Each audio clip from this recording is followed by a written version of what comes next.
again in real life instead of on Zoom. Thank y'all so much for putting this all together.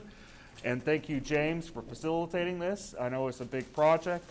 I've been thoroughly impressed with how we've done the COVID, how we've taken it seriously. I know there's a lot of people have a lot of different feelings about it, but I think you've done a very good job at taking it seriously. I think you've done a very good job at protecting and keeping all the legitimate feelings that our staff has. And let's give him a round of applause. We really should. We really should. Yeah. We really should. Yeah. I would just say that needs to go out to the staff, not me. Our staff, all I do is sit around and tell people what to do, and so they run the routes. But I appreciate the board and having the courage to come together and fellowship once again and meet in person. It was consistent amongst the board that if we were to ask teachers to be in front of students, then they should be able to sit in front of each other and be the trustees and the governing body of our Board of Education. So I appreciate y'all being here. I hope you enjoy your colorful masks that you've gotten. This blue camo is probably the most popular. There you go, Mr. Cantu. There you go. And look forward to a good board meeting today. Thank you, sir. And we should also we got to give the staff a round of applause. We really do. Thank you all, and I mean it. I sincerely mean it. It's not unscripted or anything. I really do mean it. Thank you all for being here and having the courage to be here. And it's serious. Hopefully we get past this COVID stuff and we move on. I'm hopeful there's no more second wave. I'm hopeful we're done. Might not be, might be, I don't know. The Lord, it's all in his hands. So without further ado, okay, so I'm going to read from this. The Board of Trustees of the Harris County Department of Education now convened in a regular board meeting on Wednesday, September 16th, 2020, in the boardroom at 6300 Irvington Boulevard, Houston, Texas, at 1:06 p.m. And thank y'all for having that clock where I can read it. It was harder when we had it the other way. I wish to extend a warm welcome to everybody present at this meeting of the Board of Trustees. As trustees, we are here to set goals, listen to reports from the superintendent, approve budgets, contracts, personnel appointments, and make policy for the district. It is not the role of the board to make day-to-day operational decisions. The management and day-to-day operations of the department are the responsibility of the superintendent. We have policies and procedures in place to resolve concerns and issues. This is a meeting of the Board of Trustees, not a meeting of the public. Prior to this meeting, board members receive information related to items on today's agenda. Agenda items will not necessarily be handled in the order listed on the notice. This meeting is open to all who wish to attend and hear the matter discussed. During the course of this meeting, the board may determine that a closed session is necessary, which we are going to have one today. In the event, the board will meet in a closed session to consider matters duly posted for this meeting as permitted by sections 551071 to 551084, inclusive of the Texas Government Code. I respectfully ask that you please refrain from talking while others are speaking and that cell phones are turned off or in silent mode. Thank you for taking time this afternoon to join us and for your interest in Harris County Department of Education. Okay, so we're starting off, and we are going to have an invocation from Leah Alba. Did I say that right? Please lead us in prayer.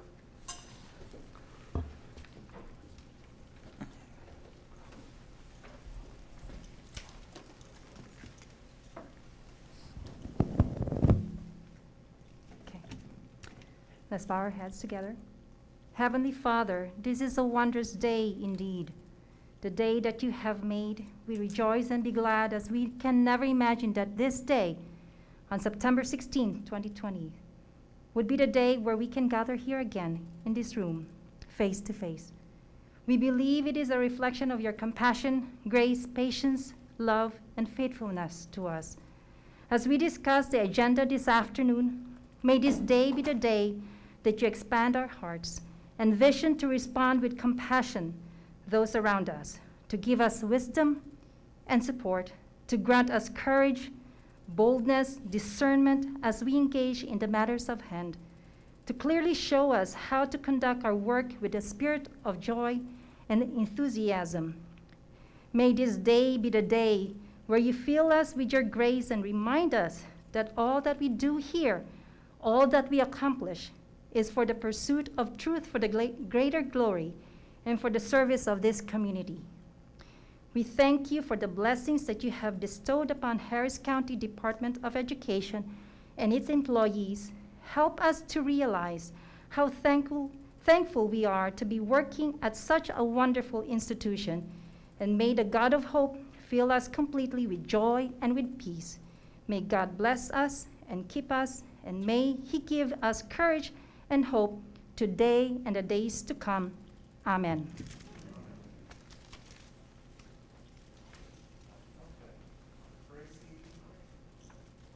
Tracy Galt, did I say that right, Tracy? Yes, Could you lead us in the pledge of the U.S. flag and Texas flag?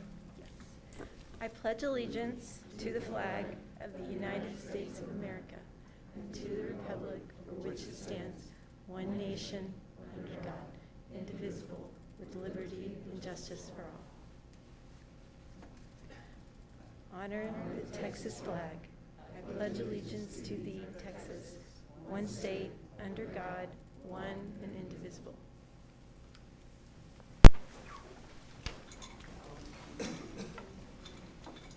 Have any speakers? No? Okay. And I just want to make sure that whenever we get emails for people wanting to speak from the public comments, that we reach out to them and we make sure that we are open, that they can speak to us, and we want to engage the community as much as possible whenever they reach out to us. I just want to make sure we're doing that. Okay, so let's move on. Reports and presentations. Oh, excuse me, public hearing? Oh, yeah, public hearings. Do I need to read this about the tax rate? Okay. I'm trying to skip over it. Public hearing for the purposes of considering the proposed tax rate of 0.0050 per $1 assessed property value for the tax year 2020, fiscal year 2020 to 2021. The no new revenue rate, NRRR, has been calculated at 0.004745 per $100 assessed property value. The recommended tax rate is below the voter-approved rate, VAR, of 0.005135. Since there's nobody, is there anybody here that wants to speak for or against or any position on the tax rate? I want to make sure. But we don't have, my understanding is we don't have any public speakers, Melissa. No one's here to speak for, against, or any position on the tax rate, right? As far as I know. Okay, as far as you know. So then I think we're just going to continue on as scheduled. I don't think we need to postpone anything. So okay. We're going to go forward with our presentation, right? From Dr. Mesqua. Please, Dr. Mesqua. Thank you. Good afternoon. For the record, my name is Jesus Amezcua, and have about a 4 or 5 slide presentation. It's just a summary of the tax rate and the analysis over the last few weeks, and information that we received from the appraisal district. The value growth over the last 4 or 5 years has been an increase, and when we looked at the budget, we're looking at $495 billion. We ended up projection as an anticipated at $405 billion. The latest estimate is at $511 billion that we received from the appraisal district. The history of our tax rate, that as the values have gone up, there's been a decline in a reduction in the effective tax rate. This last year, the effective tax rate calculation changed the terminology. Now it's called the no new revenue rate. And also, according to Senate Bill 3, the no new revenue rate, needs to be calculated, and it will be called, used to be called the effective tax rate. And also the voter approval rate, which for us, because we're a special unit, we cannot go more than 8% above the voter approval rate. And so at this time, the calculation during our board presentation, we had been posting at 0.0050. We went back and looked at the values and the collections, and we are recommending a 0.004993, which is lower than the publishing, and we're able to recommend a lower rate as long as we don't go above the 0.005 at this point in time since it has been posted. A couple of definitions and terminology. Our nominal rate is our current rate for last year, 0.005. The no new revenue tax rate is 0.004745. The voter approval rate is 0.005135.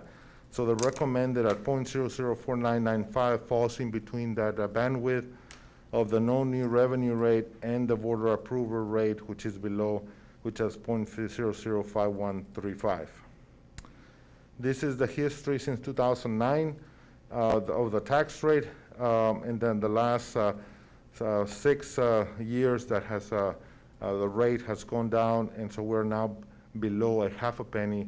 We still have a half a penny maximum authority for the Department of Education. The collections as of August, we're at 96.8. When you take into account the delinquent, it gets us to close to 98%. And so at this time, that's what we are recommending, a 98% collection, and that gives us within $300 of what we have in the budget projected, $25,022,697. That is the projection that will generate what is incorporated into the annual budget for 2020 and 2021. So the difference is about $300 difference between what's budgeted and what's the calculations that we're presenting to you right now. So the nominal rate is 0.005. The non-new revenue rate is 0.004745. Recommended rate is 0.004993. The voter approval tax rate is 0.005135. And so the next step is for the board to approve the rate of 0.004993 for tax year 2020. We're required to have a public hearing and then adopt the tax rate. There's no other additional hearings or notices that are required at this time.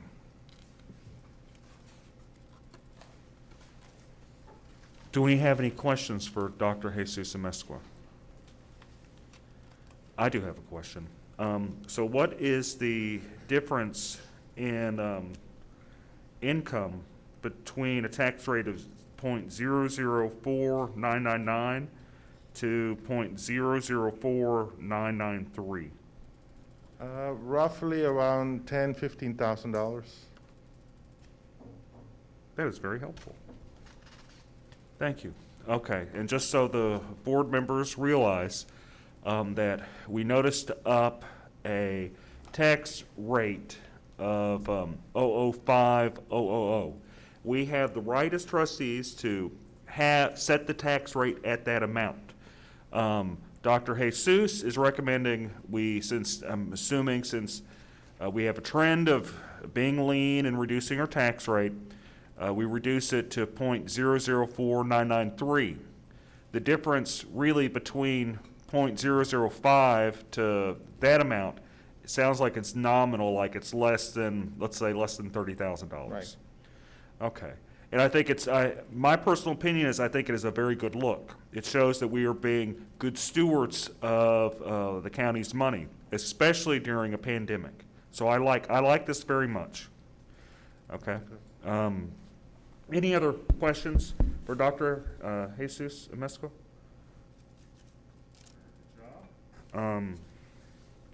So let's move right on.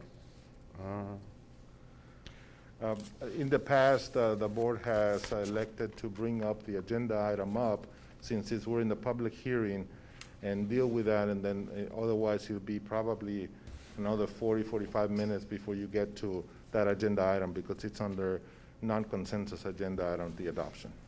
So You can close the public hearing and then request that that item be moved up, and then at that time, take a vote to adopt. recommendation is we have a closed hearing. Close the public hearing Close the at public this time. There's any other comments, and then basically move up the agenda item and address the agenda item that deals with the tax rate. I think that's a good idea. Does any other trustees have any concerns? Is this an agreed, so we're gonna do this, we don't have to make any motion, it's all agreed? Okay, so we're taking your recommendation. Mr. President, I would point out that that is item 8B, Okay, so we're moving 8B up, but we're non-consensus. we're moving 8B up from the non-consensus, but we're having it's a closed hearing now, right? The hearing is closed. Okay. Closing is open. Okay, so his closing is opening. We're using terms that I'm making sure that we're using. We only use them once a year. Okay. Yeah, we're only using them once a year, but it gets this board president confused a little bit. So we're moving 8B up. So I'm going to read 8B. Discuss and approve the tax rate for fiscal year 2021.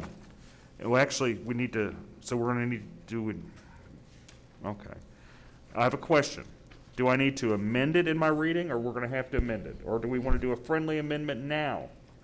It just needs to be clear in the motion, whoever's making the motion, whether they're moving to approve the tax rate of .0050 or the recommended rate of .004993. So I need to read this as written, and then the trustees need to modify it. If whoever is making the motion would make whatever motion they so choose. Correct. I understand. So discuss and approve the tax rate for fiscal year 2020 to 2021. Consider proposed tax rate of .0050 per $100 assessed property value. Do I have a motion? Move. Trustee Cantu made the motion. Make a motion that we adopt the rate as recommended, 0.004993. 993. Was that did we say the right numbers? Okay. So, okay, just, That's a good question. I'm just making sure, So we have the amended motion, and it was seconded. That's what I understand happened. Yeah, second. Seconded by trustee Norris. Do we have any discussion on this? Seeing no discussion, let's put it for a vote. This is interesting because we aren't doing a roll call. I got to kind of get my mind around this. So all in favor, raise your hand. Okay, it passes unanimously. I'd just like to say Dr. Mesqua and his team did a great job on this, and this budget this year has been complicated because of COVID, and certainly with the contracts, we've had this discussion earlier this year, not knowing exactly what our business model would look like going into the next year. It's really a testament to the strength of our business model and the services that our staff provide, that so many of the contracts that we do with ISDs came in not only on time, but even early, not even knowing that school is going to be open this year. And it has allowed us to be able to once again shave the tax rate below the effective tax rate. So I appreciate Dr. Amesqua and his team for all their hard work, and I look forward to not getting any more notebooks from him for a year. Well, we might get notebooks from something, maybe for the bond. I'm sure he's got, don't underestimate his notebooks. They're very good. We do appreciate them. We're probably going to get some another time. Okay. That was easy and painless. Good job, guys. Go back to, yes, presentations. Okay. So we did the reports. We're going to get the annual update from Therapy Services. Am I in the right spot? Okay. Carrie Crabb, Senior Director. Thank you, Carrie.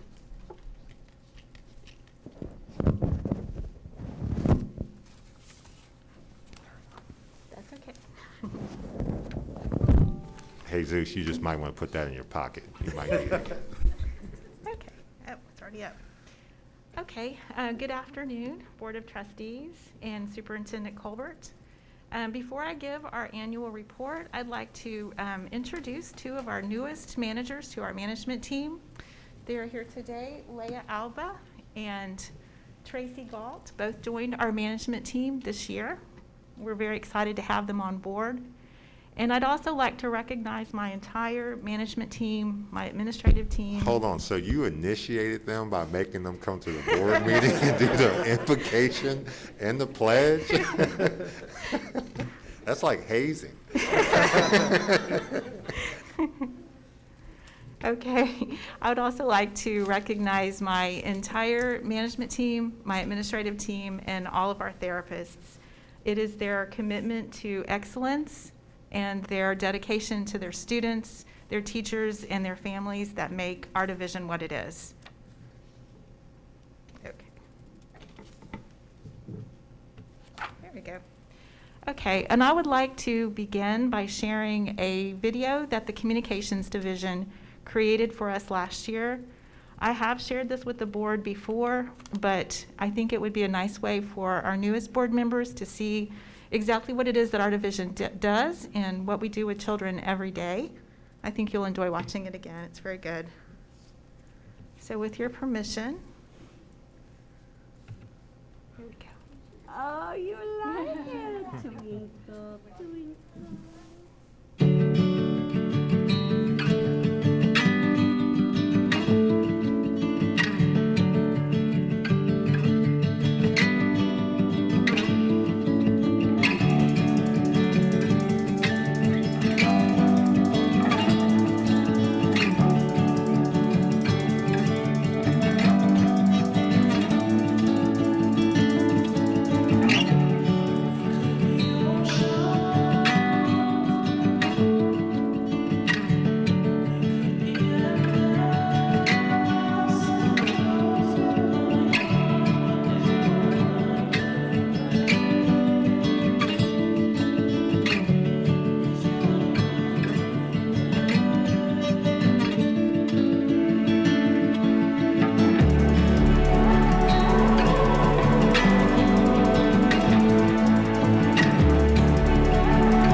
As you see, we provide occupational therapy, physical therapy, and music therapy to school districts and charter schools all over the county.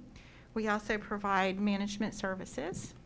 Last year, we had 8 managers, 4 support personnel, and 147 therapists. Together, we serve 6,668 students, 7,121 teachers and educators. We also serve as a resource to the districts and the community. This is a breakdown of the types of educational entities that we served last year, and a list of the school districts and charter schools and programs that we contracted with. Our top contracts were Cy-Fair, Houston, Katy, Spring, and Spring Branch. This is a breakdown of the percentages of students served by disability. And as you can see, autism is the largest category that we serve, followed by intellectual disabilities and other health impairment. And other health impairment includes things like ADHD. Every year at the end of the year, we ask our clients how we're doing, and we ask them to rate their satisfaction with our quality and our value for service. And we ask them to rate their satisfaction on a 4-point scale, with 4 being very satisfied. And as you can see, we come right in under that 4.0 perfect score pretty much every year. I'd like to talk a little bit about the impact of COVID on our division. So last March, we went from providing face-to-face therapy services to providing it 100% virtually, and we did it in about a week, which was an incredible feat. All credit to our therapists, our managers. Our therapists used what they had. They had their laptops, they used their own smartphones, their iPads. You can see my OT in the picture on the left. She took her shower curtain off of her shower and she hung it up behind her in her bedroom, and that became where she did her lessons. She got a whiteboard, and with her laptop, she provided occupational therapy to students. The other picture is a picture of our music therapist. She's got her guitar. You see a nice microphone. I think that was her own. And a laptop, and she's zooming in to children's homes and providing their music therapy. Because of their hard work, their dedication to their students, to make sure that students continued to get what they needed, we were able to realize 96% of our revenue between March and July. We had a net increase in the number of contracts and the total dollar amount of contracts. Our clients were contracting with us all through the school closures for this year. Market trends and forecasts. The financial effects of the pandemic are predicted to negatively impact school districts' budgets in the 2021 school year and likely beyond. School districts were already challenged with increased child find activities that resulted from the corrective action plan when the federal government found that Texas had under-identified students in special education. So we were busy working to evaluate kids and increasing those numbers. They were increasing pretty rapidly. Now we have a backlog of evaluations and some compensatory services that districts are having to provide. So as those 3 factors all intersect, districts are going to have lots of challenges this year and going into the next year. Because our services are delivered in a very cost-effective and efficient way, we're positioned to really help our districts, to partner with them, walk beside them, and we're all going to get through all of this together. Do you have any questions? Board members have any questions? Dan, or, Thank you, Ms. Trustee Crabb. Fitch. Can you talk about how, you mentioned that your therapists are using Zoom to contact the kids or communicate with the kids. Can you describe what it's like on the other side, or the kids and their parents, and how they're dealing with it? Sure, and that varies greatly, you know, from household to household. Not all of our families have been able to either be found or to participate, but for a large extent, we're partnering with parents.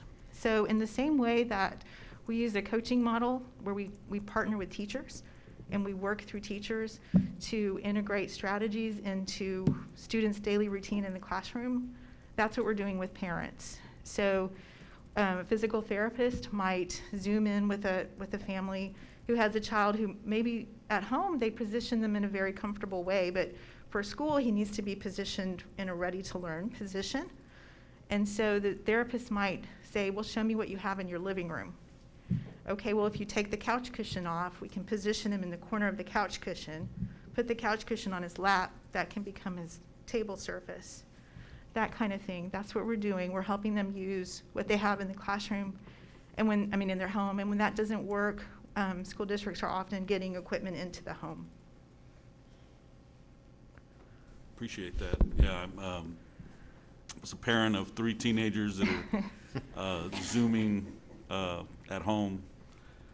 it's a big challenge for parents, and so Definitely was. and I can just imagine for the special needs students. And I'm just Absolutely. glad to hear that we're doing everything possible to accommodate them Yeah. and work with them. Thank you. I'd just like to say that our therapists have really done a fantastic job. You know, it's interesting that all of our therapists are trained and they are specialized in adaptive behavior to adjust and differentiate instruction to meet the needs of students, some with severe and profound special needs. Who would have ever thought that that skill set would apply to society changing around them? And they have to learn how to implement and facilitate physical therapy through a computer, which is the most hands-on thing, especially with our therapists, that where you saw them, they have to physically touch and engage with a child to be able to assist them. So just kudos to our therapists, because it takes an innovative mind, it takes a creative mind, but more so it takes a loving and a passionate one to try to find a way to adapt the skills that they typically provide in person, have done it for years, to be able to still apply those things and make them applicable to our children, even though society is going through its, spinning sensation. So I appreciate your leadership, and please let your staff know that not only me, but the board appreciates all that they do every day. So thank you. Thank you. I think I'm pretty sure I said this last year, but I say this pretty much every year. My fifth grader used to be a first grader that had a lot of issues in the classroom, and he actually did he did participate, and he had a therapist. So I always thank your department, because I personally used that department for my busy first grader at the time. He got it from his dad because I had pretty bad issues when I was a kid, but I always want to thank the department, especially since I've actually personally used the services. So I'm not only a board member, I'm also a parent who also appreciates what you do on a very personal way. So thank you. Awesome. Thank you. And Carrie, I actually think what we do is just absolutely neat. I don't think enough people know that we do this music-based therapy, and it's just really, really cool. And I think we should give you a round of applause.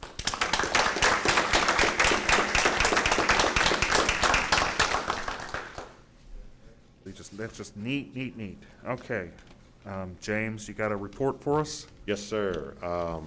I've actually got 5 things to report. The first, I've already spoken a little bit about this, just exercising in healthy habits. Our staff has done a fantastic job in preparing for this entire building to open, along with our other administration buildings, our schools. There's been a tremendous amount of work by our facilities department, our comms department, our HR department, our budget department. All of them have had to be able to work together to try to be able to make this happen. Not only where we know that people are safe, but we want people to feel like they're safe when they come here. I appreciate the board modeling healthy habits. As you see, we're spread out. We were initially going to try to do this on the 5th floor of the conference center, but we figured that we might be yelling at each other up there, so we could find a way to make this work here. And this is just yet another example of how school districts all over the state of Texas, if not the country, are adapting to our situation to make it work. Next, I want to talk a little bit about school openings. Harris County Department of Ed is unique. We're not just one school district. We service 25 school districts, if not more. And so our motto is we need to be more open than we are closed.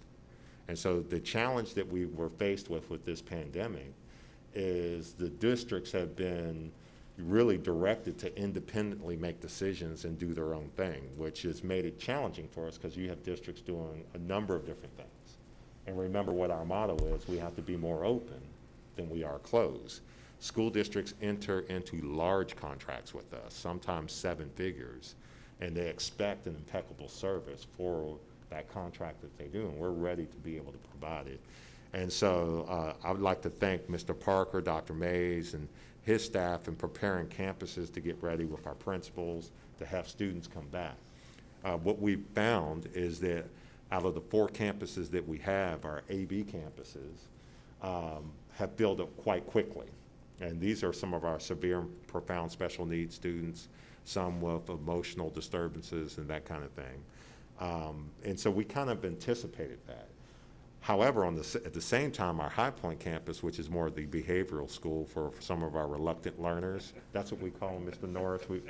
You weren't difficult, you was just a reluctant learner. Those schools haven't been quick to fill up as anticipated, because if you think about it, what could a child have done to get expelled while doing the Zoom conference? Now, our kids are creative, and there's been a couple who found a way to get expelled from their house on a Zoom conference because they like to participate in certain little habits while they're on Zoom, and so that gets you sent to a High Point. But also Fortis Academy, although we have a number of contracts, and their contracts are really at capacity of what they've been in the past, the student participation isn't quite at that level yet, which for a High Point, that's a good thing. For Fortis, we've always got to go find those children. But I can tell you that we've been open for some time now, and things have been running smoothly. There's been a few challenges with having students here and our teachers being able to also provide Zoom instruction for those students who are still away at campuses. I want to pass out to you just real quick. This is a timeline that Dr. Amesco has put together for me that kind of gives you an idea of the capital improvement plan status. We've been really rolling with that. As you see, August 11th, we had the notice of order to issue revenue bonds, which we met about that. October 9th, 2020, the RFP for underwriters was issued. That's actually September 9th, isn't it? It has October 9th on here. And so there were 1,000 notifications that went out. 18 different underwriters responded. 4 are going to be recommended with a lead and 3 co-managers. September 17th, which is tomorrow, Dr. Amesco and I have a conference call with Moody's bond rating to take care of that. October 21st will be the date that's tentatively targeted for the bond sale. If you flip to the next page, September 16th, there's an RFQ out for architects and engineer pools. It's scheduled to be awarded. Say that? Yeah. And then October 21st, RFQ for project managers is also scheduled for award. So we've got a lot of just logistics happening before we actually get to the actualization of planning and plotting what these facilities will look like. We're getting everything in the position to be ready to do that. Everything is happening on time and moving according to schedule. So I'm really happy about that. So I just wanted to keep you updated with that. Next, convocation this year had to be held a little different. Typically, we have convocation at a big event center, and we have 900 people participate in that, and it's just an incredible amount of energy to start the school year off, to be able to see everybody in one room. But we couldn't do that this year. We heard it's not good to put 900 people in a room, and so we had to find a creative way to try to welcome our staff back, and so we had a virtual convocation. It was short and sweet, because we know, time, it's not easy to get someone to look at a YouTube video for an hour. At the end of the convocation, we had a music video where I got the opportunity to dress up as Captain Super Seist, and also the King of the Realm of Possibility, where I had nice, beautiful golden locks. So if you haven't seen that, I would invite you to check it out. I talked to my mother about it yesterday, and she said she couldn't watch the whole thing. She's like, I don't know what you were trying to do once I saw that wig. She couldn't finish watching it. But it was really just an opportunity for us to acknowledge some of the things that are going on around us that we can't ignore. Our goal is not to necessarily tell people how to think or how to act or what to do, but to remind them for what they are. And we're public servants. And so if anything's going to make things better in our country, it's going to be the people who serve the public.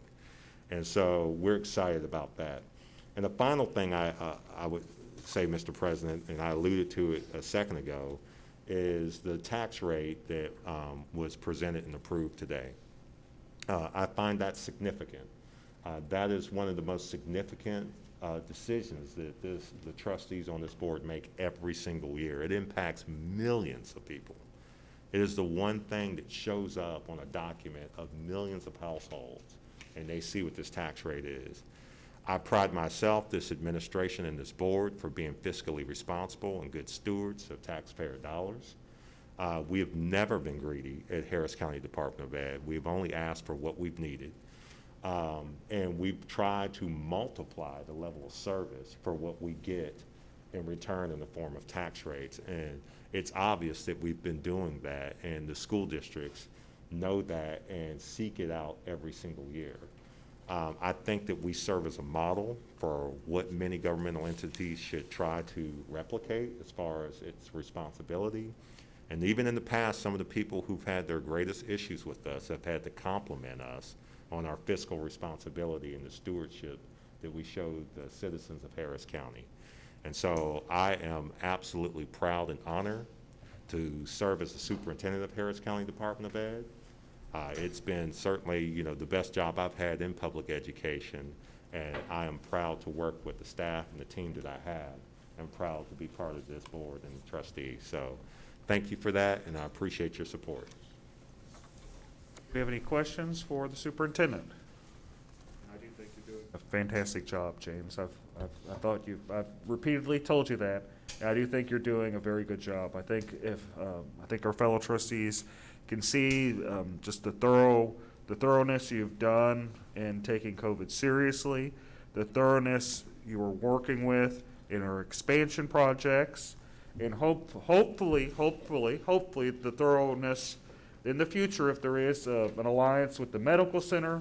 I think that you have taken your job seriously, and you've taken a well thought out approach, and I do commend you for that. Thank you, James.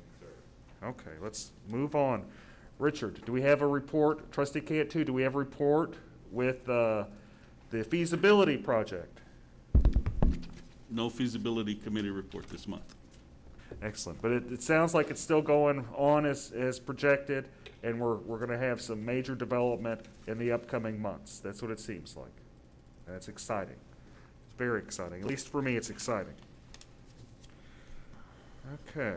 Do we have any other reports from other board members, participation in a board or HCD-related conference, event activity, or committee, accolades for an HCD staff member or other deserving person?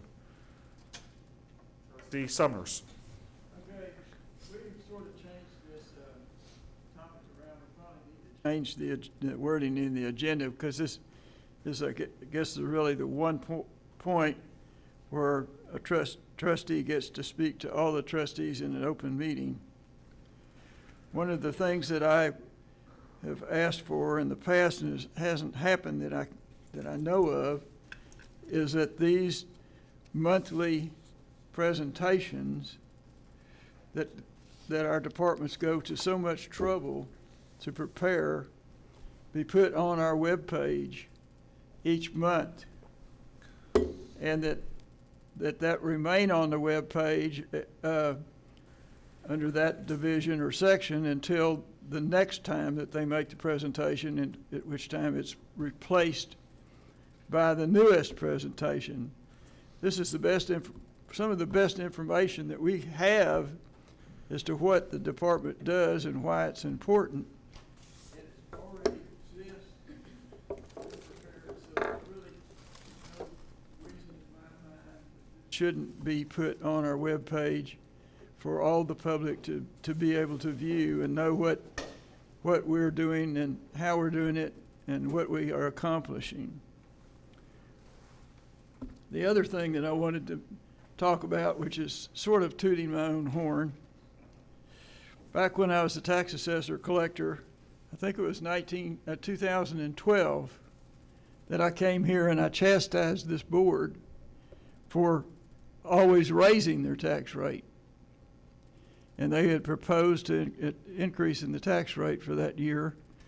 And I came and with all my figures, which were readily available to me because of my position, explained to them that they didn't need to have a tax rate as high as it was, because they were under the way that the effective tax rate was calculated, that they would always probably collect at that time. We're having big increases in property values, collect more than that rate and was able to change the board's minds, and they did reduce the tax rate. I think it was 2012 for that year, and that rate has been reduced every year since that time. And as our superintendent has pointed out, that has relieved some of the pressure and the criticism of the department for us being responsible in reducing that tax rate each year. And I look forward for us to be able to do that in the future as well. Any other comments on that? I would note that maybe this, I think Trustee Summers is right in that might be a good time for other board members to communicate with each other. I think that is, and maybe, what process would we go on if we did want to change that language in D, Sarah? Would that be through a policy committee, or would that be done? No, sir, not necessarily. It would just be through change of the agenda item. If we do have to give the public under the Texas Open Meetings Act general knowledge of what topics are going to be discussed and deliberated by the board. This is intended to be sort of a catch-all, but if there's more specific things that you want to be able to communicate at board meetings, we would just add to this item. Maybe what we could do is we could add a line that says this is like also the time when board trustees could bring up items that they might want to see on the agenda. And we had talked about that before, and then I just looked to see it's not on this agenda, what it was supposed to be for future agenda items. So we'll need to remember to keep that on as well. We might want to put it at that point. Maybe that Okay, might. move it up. Yeah, maybe. Can we Is, embed it? maybe. We can embed it in here, sure. Okay. I would like to include that I do think that it would be helpful to have it towards the end, because there may be things that come up that you're not thinking about at the beginning. So it might be helpful to have it. So you liked it where we initially had it all the way at the end? I think that that's a Okay.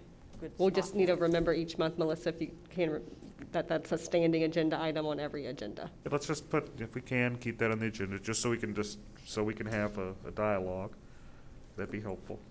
Thank you. Any other comments, accolades, or anything like that? Yeah, so I just wanted to say I had the chance to visit Pasadena ISD and Goose Creek CISD and participate in their press release for the grant that they received from our Education Foundation. And so with that, they were able to provide masks to all of their employees. But that was a great honor to be there. I think that was really awesome, and I think we need to do more of that. I really think we need to do more of that. I saw it on Facebook. It was really cool. It was really cool. Any other comment? Oh, Trustee Cantu. Yeah, I know we already acknowledged the staff, but I wanted to give a special shout out to a couple of the IT staff that provided support to me during the transition into Zoom and some of the technical issues. And so I wanted to acknowledge and thank Richard Martinez and Andre Jumanville. I appreciate their support. Also, yesterday we kicked off Hispanic Heritage Month. It's from September 15th through October 15th. And it's a time of the year where I'd like to take this opportunity to acknowledge some of the folks that have made a difference in the community, providing leadership specifically to this community. I hail from this neighborhood here in the near north side, and just wanted to acknowledge a few folks that have made a difference in the community and inspired and motivated me in my community leadership. And I'll start with former council member Ben Reyes, one of the first precinct judges, Hispanic precinct judges in the community, Alphonse John Castillo, who has a park named after him over here in front of John Marshall Middle School. Juanita Navarro, she's the mother of former state representative Yolanda Navarro Flores. She was a community organizer and activist that helped provide leadership development to the residents of this neighborhood. Mamie Garcia, she was also a community activist in the 60s and 70s, and she was appointed as the first Hispanic community liaison to HPD after the Moody Park riots. And so she's continued to be a leader, actually leads one of our local LULAC chapters that's dedicated to education. Speaking of education activist, Carmen Nuncio is also a local precinct judge here in the near north side that is the fiercest education advocate I've ever met, and she's an inspiration. And lastly, former principal of Jeff Davis High School, now Northside High School, Miss Emily Cole, who was principal during the time that I attended there, and she helped transform not just that high school, but this community. And so during Hispanic Heritage Month, I just wanted to acknowledge these few folks that have made a big difference in our community. Thank you.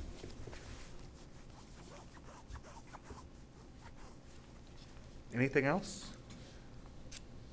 That was very good. Okay. So we're going to move on to the announcement of award of Association of School Business Officials, International, ASBO. Mesco? Yes, happy to announce that we received the award from the Association of School Business Officials for the 2019 Comprehensive Annual Financial Report, and this is the 15th year in a row that we continue to receive this recognition, and we are waiting for another one for GFOA, but this is for the School Business Association. Thank you.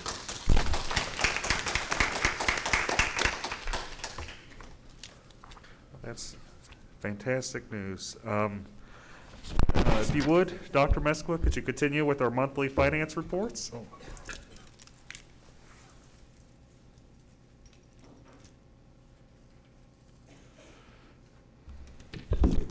You forgot your microphone sock. Yeah.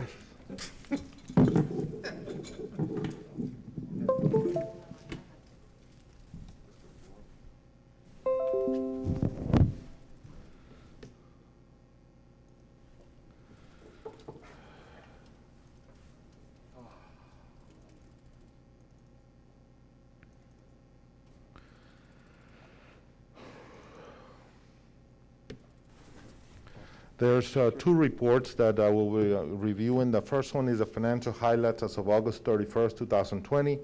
This is the 12-month of fiscal year 19 and 20, so this is a preliminary report based on how we're going to end up the year.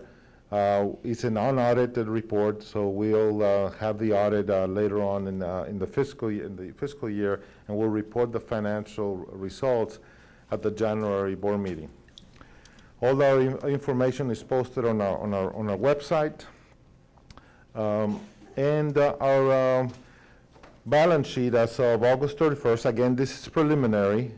Our assets are $36,154,180. Liabilities of $2,561,435. And we have, if you see the arrow, excess of revenues over resources of $978,340. Again, this is some adjustments that we still have to make, accruals for year-end. More than likely, that may be even or maybe slightly use a little bit of our fund balance, but whereas we were projecting to end up the year at $24 million, right now we're at holding strong at $33 million in terms of our fund balance. And so that's what you see there, $32 million we started and adding $978,000. And ending up with $33 million. And again, this is preliminary. We're still having to do the adjustments and accruals for year end. We have some encumbrances that we need to also clear up. Our financial ratios, indicators, the first one is the percent of fund balance to general fund ratio. We're at 41% versus 38% a year ago.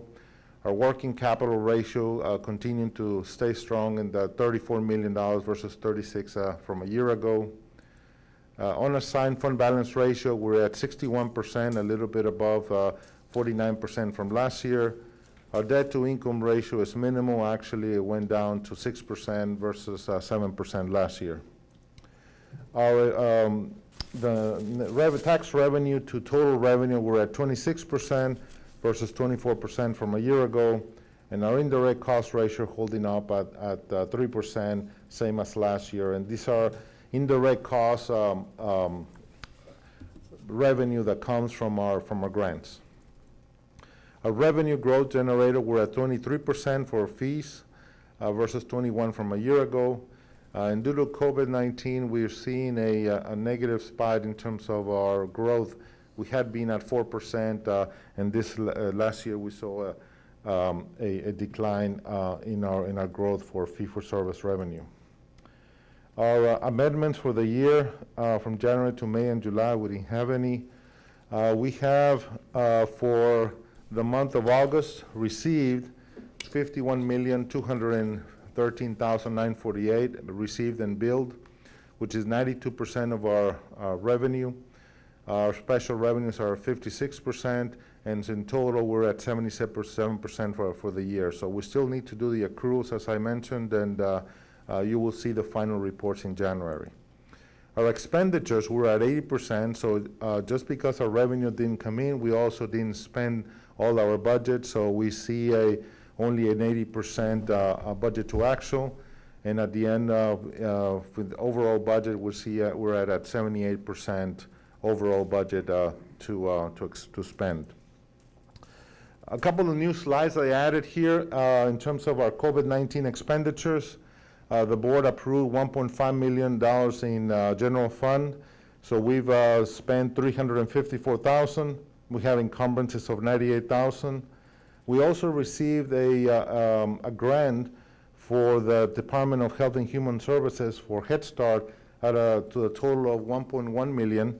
So we've spent $224,000 so far. We have encumbrances of $117,000 in total at this time. The total, again, this is just a recapture of how much we have spent in terms of general fund, adult ed, Head Start, CASE grant, and so how much money we have available. The grant that we just received, it basically starts from January the 20th to today.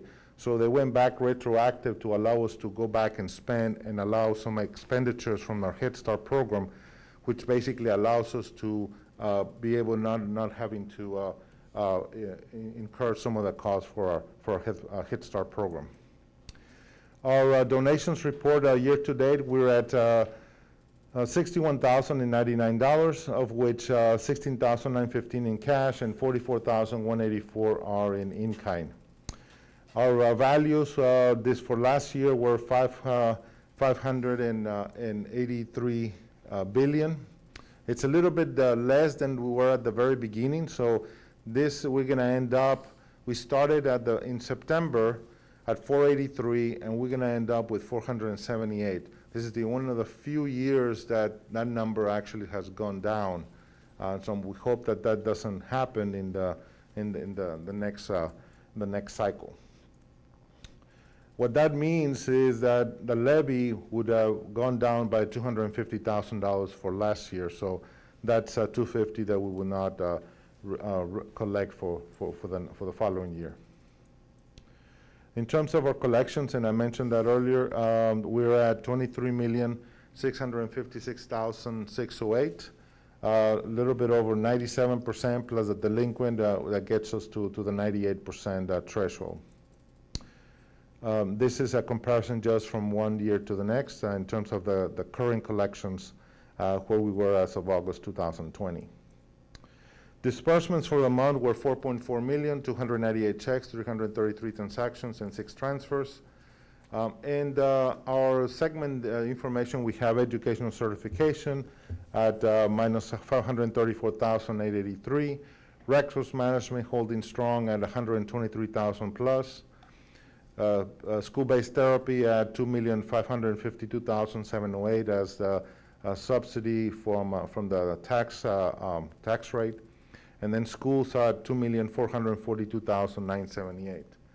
Another good news, the Choice Partners continues to do well. We're at 66% ratio, which means that we're going to receive $3,493,130 from Choice this year to the general fund. We budgeted approximately $2.6 million in that range, so it's still continuing to do well for the current year. Budget amendments for general fund, there are none. For special revenues, we have some grants that we had to roll forward to the new year and adjust the NOGA that was the Notice of Grant Agreement So we're adjusting the increase revenue by $35,474 in our early Head Start Fund 215, $97 in Fund 475, Head Start Operations Fund 289, $395,374, and then early Head Start for $385,000 as well. So these are just adjustments that because there's a fiscal year that changed in September 1. Our PFC update, and I'm gonna try to go to the end because we have that has been approved by the PFC already. So what's left over in this account that is going to go back to the department in terms of to pay debt service will be $922,742. We still have about approximately $150,000 that we're going to, because the bills hadn't come in, and so we're gonna pay those. But after that, basically that $922,000 will go back to the department. And so if you recall, the PFC also received a local contribution, so which basically will go back to a general fund to be able to pay down the debt for the department. The next few slides are just basically a list of all the transactions, every check that has been approved by the board and the PFC for the construction project. And the total of disbursements were $11,558,107. This is a financial statement over the 3 years, and again, the $922,742 is what's remained at the end of August. August 31st was by the lease agreement, the last day that we could charge to that project. So it's been completed. Next month, you will not see this report anymore. The report will be smaller because we will not see the transaction since it's already been completed. We're going to remove that from the financial report since it's already been adopted and completed. The educational foundation for the year as of August 31st, the assets that are in the foundation are $1,089,115. Out of that, basically, there's some monies from the endowment, and then, of course, the money that HCDE enter into an agreement with the foundation for some of those projects, and so that's what is included in the activities for the foundation. Transactions and the amount.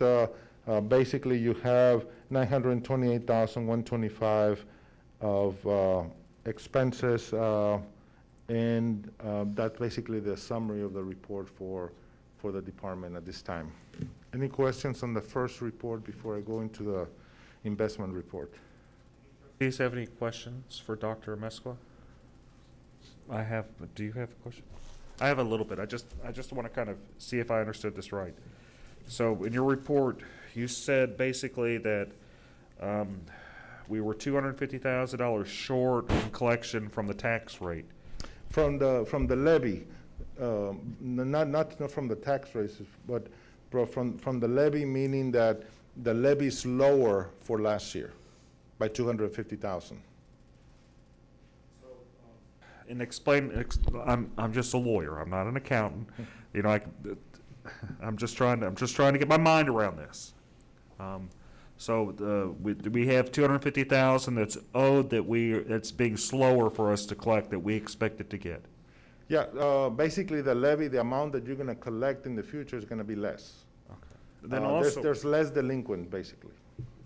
And also, like if hypothetically that was an issue, if there was going to be a shortfall, what you were also explaining to me is that Choice Partners had a $1.5 million surplus that was unexpected, right?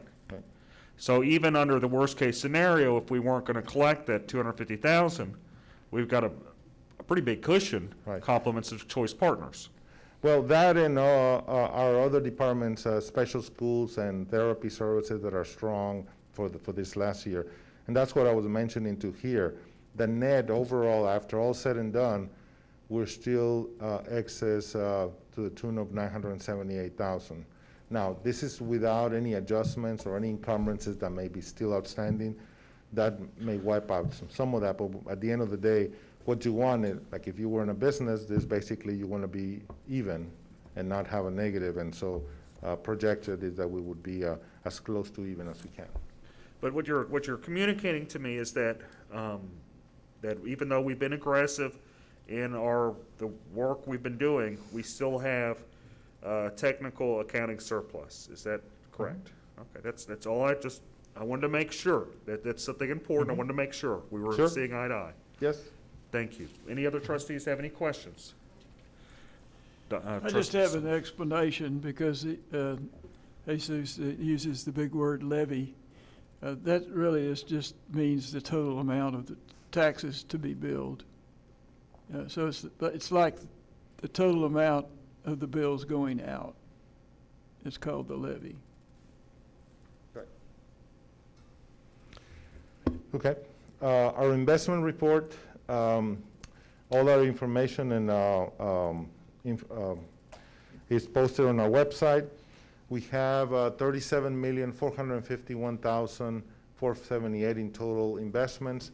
Out of that, 953,000 is the PFC that I just mentioned, and so that's going to come back to the department from the PFC. We have all our funds in Lone Star Pool 22%, Tex Pool 25%, Techstar 18%, Texas Class 25%, and Chase 10%. The PFC, those 953,000 are in Tex Pool, earning interest, and so when those come back to the department, basically will be added to our general fund. From a year ago, because of our PFC project that was complete, now our investment amounts are 37,451,478, which is an 18% change from a year ago, and that's because we had the cash last year, and now because we used it for basically the construction, we don't no longer have that anymore. All our funds are pretty much overnight, earning interest. We've earned $373,641 year to date and $60,746 in the PFC. We're earning approximately a 0.20% yield, which is a little bit almost double than the benchmark of 0.10, which is a T-bill. The interest rates over the last 12 months, they've gone down, and so you see here the progression downward on the interest rates. This is what we're earning right now, which is almost nothing, 0.15, 0.08, 0.13. I mean, it's very all-time low right now. It's like 0.25. I'm sorry, just 0.15. It's okay. Like, it costs you more to actually take the money there and place it there than you get interest there. So, but you try to capture more interest, you're going to get more risk. So right now there's no incentive to go out. On a 30-year, it's almost like just 1%, and so you don't want to go out 30 years for just to capture 1%. So it's just not worth doing that. So any information, any questions that you may have regarding our report? Trustee Duhon, do you have a question? Oh, okay. I'm itching for questions, if you can't tell. Any questions we have for Dr. Mesqua? No questions? Well, I haven't had an in-person meeting in a while, so it's... Okay. Thank you. Okay. Okie dokie. So, we went right through the monthly financial reports. Oh, and if anybody has to do a bio break, y'all feel, do y'all want me to stop for a bio break? Are we good with everybody, or you want me to? We good? Do we want a bio break? No? Okay, because I snuck out. Okay, so let's go forward with the consensus. Let me remember if I have to do this right. So the consensus, I just need a motion for the consensus, right? The first question is, does anybody want to take anything out of the consensus? Looking. So And then then I do have one small correction to the consensus agenda under F10. The RFP number should be 19/060MR instead of JN, Where are we at? under F10. It's just a change in the initials from JN to MR. Okay. On number 10, And oh, up here, in the top, It's listed twice. In the So bold you mean the part. first time it's listed, it's supposed to be. right. Okay. So, with that, do I have a motion that incorporates that correction as identified by Sarah? So moved. Move to accept the amended, as amended by Sarah. Do we have a second? Seconded. Thank you, Trustee Duhon. Do we have any discussion about this? I see no discussion. Let's put it for a vote. All in favor, raise your hand. Passes unanimously. Okay. Moving right along. Let's see. We're going to go to the non-consensus agenda. Yeah, you're right. I would have. Still got to do it. Hey, trying to get me in trouble, James. Okay, so there's nothing bolded, so I'm going to read the whole thing. Consider approval to temporarily expand the definition of family emergency within policy DEC local to allow HCDE employees to use non-discretionary personal leave for COVID-19 related reasons through June 4th, 2021, or the last day of the school year. Do I have a motion? Trustee Norris made the motion. Do I have a second? Seconded. Seconded by Trustee Hinojosa. Do we have any, maybe an explanation we could start with for the discussion?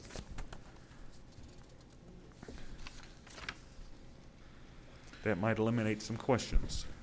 While Ms. Truitt's working her way up here, we were shut down for quite a long amount of time. And a lot of staff didn't have the ability to take their vacation days or some of the personal days that they've had. So we've got some slack that has accumulated. So Ms. Truitt explained it better than I can, but we basically want to give them an opportunity to utilize that time without it rolling over into consecutive years after years after years. You need to use it or lose it. Yes. Please.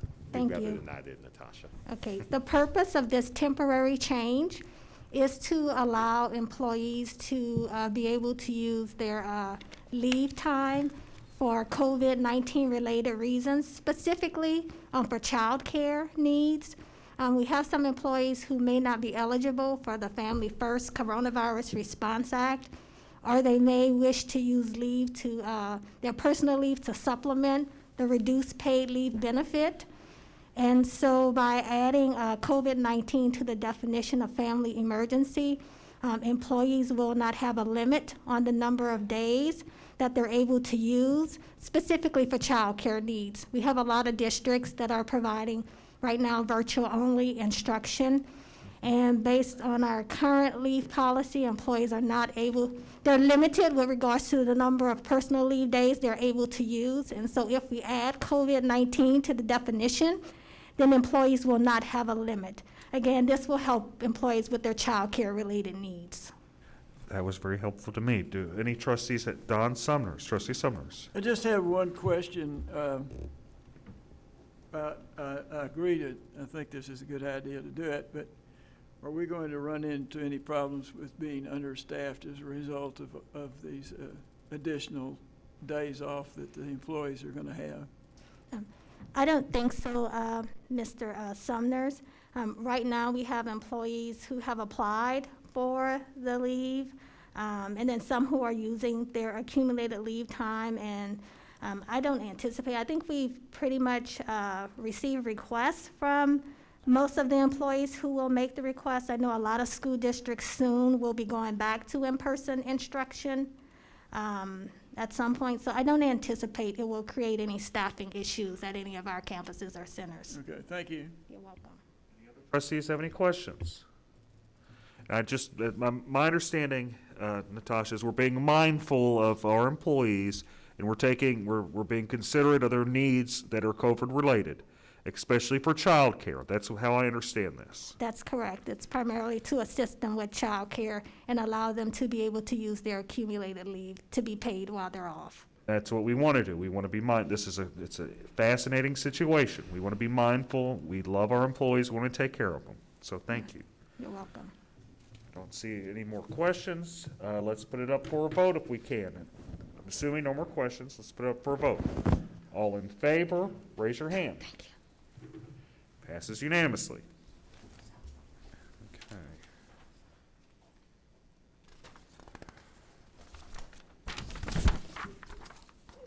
We're going to go to 8C. Consider approval of the change order to contract with Facilities Sources to extend the time allowed for the completion of the Liebert HVAC project at 6005 Westview by 62 days. Could someone explain this to us? Oh, actually, do we have a motion? So moved. Can we have a second for the motion? Second. Thank you, Trustee Cantu. Could someone please explain this to us so we understand what we're voting on?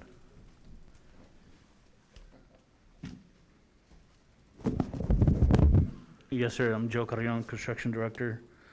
So with COVID-19, we've had some delays in the manufacture of the Liebert system. So the contractor is requesting an extension to, expecting the delivery actually this week and installation in the next couple of weeks. Real quick, I would ask that scenario is related to the next 3 items also, correct? Yes, sir. Expand on that so this doesn't come up with all of those too. Absolutely. So we did provide memos and the agenda as well, coming from the various contractors. So going down to the modernization of the elevators, that's with ERC, same scenario. Basically, the manufacturing plants have kind of slowed down a little bit, and we'll see that, throughout the course of this COVID pandemic. For this gym AC, also, this equipment's coming from Japan, so it's, a little delay in delivering the equipment and the fence project at Fortis as well. So, And Trustee Sumners. Is there a shortage of wood? absolutely. Actually, prices have gone up on lumber. Well, you have a fixed price on this right now, though, right? Yes, sir, we do. Okay, so I was just curious. Well, Mr. Sumners, that's actually, that's a touchy topic right now. You're right on, you hit the nail right on the head. There's some folks that we've agreed to some pricing, and then a storm comes and prices go up, and so then they think that the agreement should change. And I don't think it should, so. Well, there's always someone else that's willing to build it.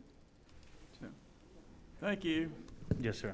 And my understanding is you explained basically where we're at is C to F. Is that right? Correct. Okay, I'm Yes, just sir. making sure. C to F. Okay. Do we have any more questions on C? Batch, unless we're. Do we want to, here's a question, because James brought it up, might as well. Do we want to amend this motion to include agenda items C, D, E, and F? Is that something we want to consider? It'd be a friendly. It would if Mr. Norris and Mr. Cantu would agree. Sure. I'm going to take the head shaking as yes. Yes. Okay, so the friendly amendment to approve items C, D, E, and F. I don't need to read them. No, sir. Okay, just making sure I'm doing it right. Any discussion on these items?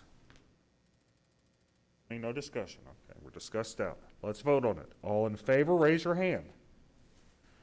Passes unanimously. Let's go to G. Consider approval to purchase a suite of adaptive digital literacy and math curriculum for the Head Start program from Image Learning. Do I have a motion? So moved. All right, I had a motion by Trustee Norris, seconded by Trustee Duhan. Do we have any discussion on this? Trustee Sumners. This sort of ties into what I was talking about Head Start. Can somebody tell me about what this suite of complies or compromise has, and how that would help us improve our Head Start program? Definitely. Yes, sir. So one of the things we needed to do is we're doing adapting to remote learning. And we have been without, since our since our Hatch, expiration of our Hatch, we needed to replace it. And then when we went to virtual learning, we really needed to find something that was going to help us meet our requirements for Health and Human Services in terms of documenting the growth and doing a 3 times a year assessment for the children, but would allow us to do instructions whether we were in the classroom or whether we were virtual. So Imagine Learning, it's also being used by HISD School District and Austin School District. And it's very important that it's used by HISD because the majority of our students go there, and we have research about how our children are performing in the kindergarten and first grade with HISD. But it's also very robust. It gives us all the analytics that we need in order to do our small grouping and large group instructions. It's very intuitive and helpful for the teachers to do adaptive instructions. It's in how many languages? 15 different languages, and 5 languages that we can download and use, the children can use offline also, as well as digital. And it's very rigorous and will allow us to make sure that we can adjust instructions quickly for our students. Sounds like a big improvement. Yes, definitely. Okay, thank you. Is there some benefit to a 3-year subscription? Is there a better rate that we're receiving for It that? is definitely a better rate, and then we get a discount of about, we got a discount of about $150,000, I think. And we can pay for it with our COVID funds.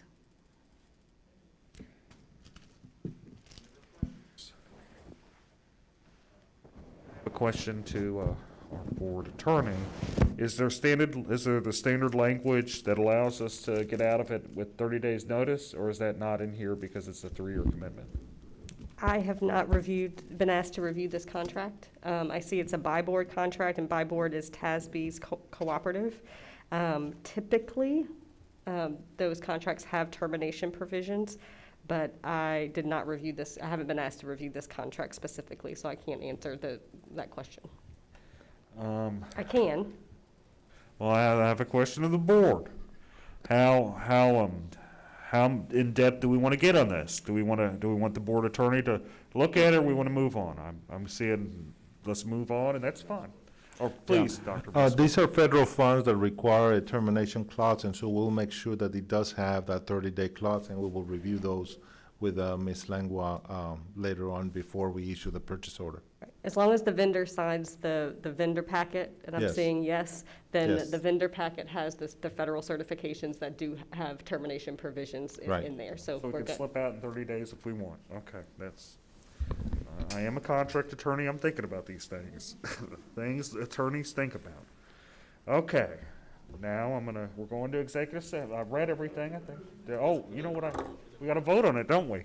I'm so excited. Okay, so let's let's put it for a vote. All in favor, raise your hand.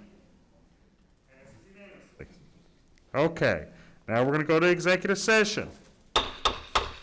Under Texas Government Code, pursuant to any and all purposes permitted by sections 551001 to 551084, including but not limited to 551071, 551074. We are in executive session. It is 2:27 p.m.